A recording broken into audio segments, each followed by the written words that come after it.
We see this stinker followed by a wham bam slam. Checkmate on the board. Magnus Carlsen, the GOAT, going down here to Daniel Naroditsky. Let's rewind to this starting position. Sicilian on the board. We're gonna dive into this titillating Tuesday game. Played 5th of August, the day before my birthday. I was down in Cornwall, some time away with the family. Hope you didn't miss the epicchess too much. It's great to be back here at the turn of the tide. This is online chess, 3 minutes each, plus a second a move. That's known as excrement in the industry. Let's have a look. Daniel's got the white pieces. This is a great battle. You can block this check in a couple of different ways here. Also a third way with the knight. Magnus goes for it. Now the bishop is kicked and Daniel's like, hands up if you can do something strange. I mean, that's like cold soup or putting ketchup on your roast dinner. Who puts it there? Very odd. Let's see what he's got planned. First, he plays Chewbacca's favourite move, the Wookiee one, and Magnus expands over there, not yet getting his bits out. Usually a no-no because you want to develop the pieces, and it just gets stranger with the explosive C4. This poor guy's crying. Magnus says, hey, let's set up a wonderful Connect 4. He wins himself an arm wrestle rematch with Fabi. Fantastic. Rex will be so pleased. Pawn chain challenge, defended, takes, rook takes, and the trouble here is this is so underdeveloped. Daniel takes advantage. First by dropping the bishop back, preparing to push the pawn. Suddenly things look harmonious, but hang on, what if takes? We're in analysis mode here. Back cave, not played. You can just pick up tempo after tempo on that rook, and boy is this bad. The bishop streaming, the pawn marching through, so many weaknesses, everything getting kicked from pillar to post. Let's pause there. Who wants that? So we run back. No takes, instead pawn e6, and d4 is the move. Just go for it here, but Daniel takes a timeout, defending a pawn which actually didn't need defending. But fine, let's crack on. Magnus also not finding the right moves. Watch this. d4 for the score, takes, and now the second of 3 great moves in a row here. Rook kicked, and how do you continue the initiative with the white pieces? Is bishop a5. Well done if that idea occurred to you. Where's the queen going?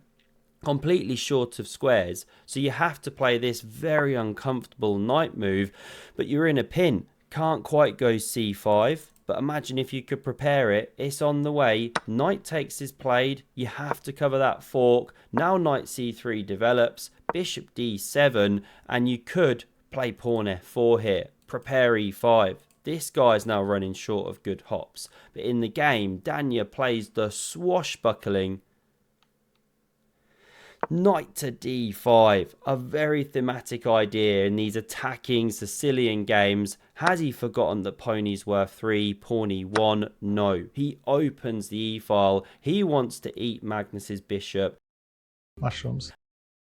So the king sidesteps. You know, you couldn't castle. Piece drops off the board. Now queen f3, nice attacking move, x-raying, and after bishop d8, looking to overprotect that weak pony. Bit of a donkey at this stage. Now this one hops forward. A stallion by contrast. You can't live with it. So Magnus parts with his bishop bear and tries to make room for his rook, for his king. It's very uncomfortable. Looks a bit like chess 960, and before he can do anything to unravel, Daniel now pushes. Big threat, pawn c5, right? Takes, you're winning a piece. So the queen slides out of this pin, but a new pin is doubled up here. Very uncomfortable for Magnus. He attacks this pawn, and now b5. A switching of ideas, defending, and this is what really gives the counterplay for the piece. You've got pawns running, connected, and a weak king. A stuck rook, but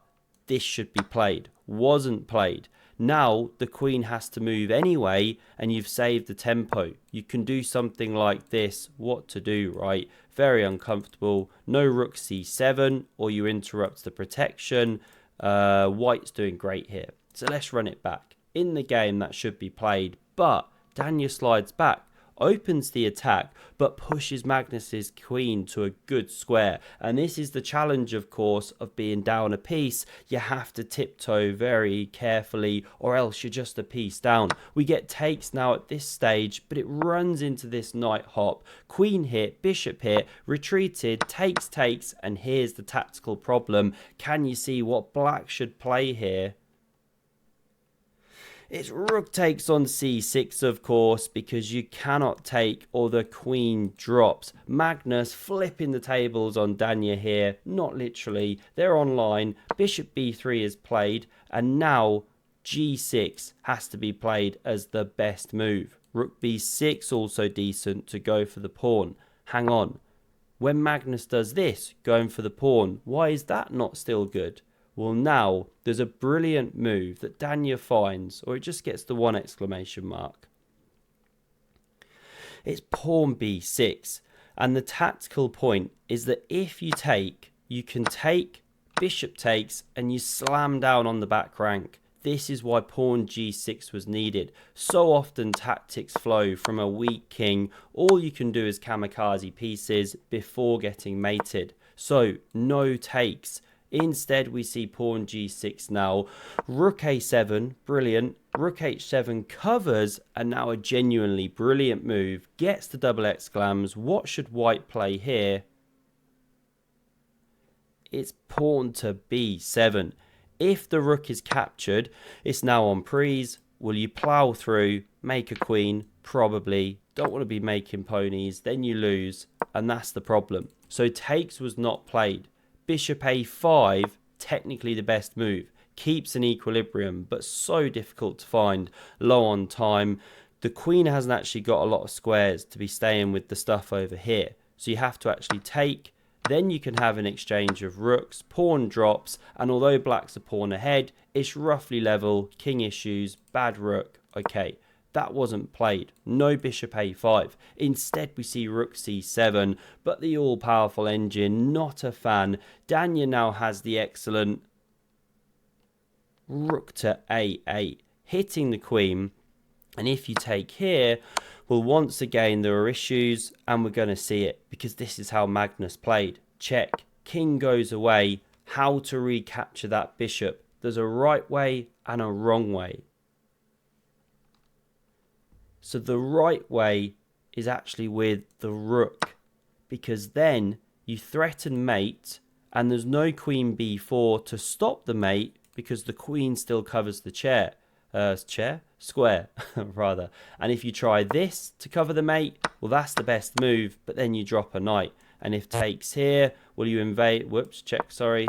Something like this. Now you invade with the rook, and you're just mating the king. Unavoidable. All black can do is a few spite checks. So let's run back. That was the way to go with rook takes, but queen takes was played. And unbelievably, Magnus has got this defense. Covers the mating square, hits the rook. The knight covers this square, of course. The rook covers this square. Absolutely crazy position. This rook now saves itself, and rook d7 kicks the queen, supported by the knight. She slides over, and now h4. Magnus says, do what you will to my king. Is completely safe in Fort Knox over there. I'm going for your king. h3, rook h5. Magnus playing with this reckless abandon, but here, rook attacked. He should drop back to h7 here. It's simply the way to go.